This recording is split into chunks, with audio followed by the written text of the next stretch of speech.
Vote চুরি কি সত্যি বন্ধ করা সম্ভব, নাকি এটা শুধু কথার কথা? সত্যি বলতে পুরোপুরি শূন্যে নামানো কঠিন, কিন্তু অনেকটাই কমানো সম্ভব। ভোট চুরি বন্ধের প্রথম শর্ত হলো সচেতন ভোটার। ভোটার যদি নিজের ভোট নিজেই দেয়, ভয় না পায়, তাহলে চুরি অনেকটাই কঠিন হয়ে যাবে।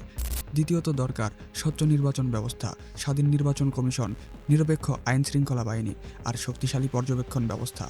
এগুলো থাকলে জালিয়াতির সুযোগ কমে। তৃতীয়ত প্রযুক্তির সঠিক ব্যবহার, বায়োমেট্রিক্স যাচাই, সিসিটিভি, লাইভ ফলাফল প্রকাশ, এসব ভোট চুরি ধরা ও ঠেকাতে সাহায্য করে।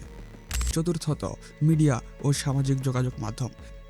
আগে যা চাপা পড়তো, এখন তা মুহূর্তেই ছড়িয়ে পড়ে। ভয়টাই চোরদের সবচেয়ে বড় দুর্বলতা। সবশেষে সবচেয়ে গুরুত্বপূর্ণ বিষয়, আমরা সাধারণ মানুষ। আমরা যদি নীরব থাকি, চুরি বাড়ে। আর আমরা যদি প্রশ্ন করি, দাঁড়াই, নজর রাখি, তাহলে পরিবর্তন সম্ভব। তাই উত্তরটা এক কথায়, ভোট চুরি পুরোপুরি বন্ধ করা কঠিন, কিন্তু আমাদের ইচ্ছা থাকলে অসম্ভব নয়।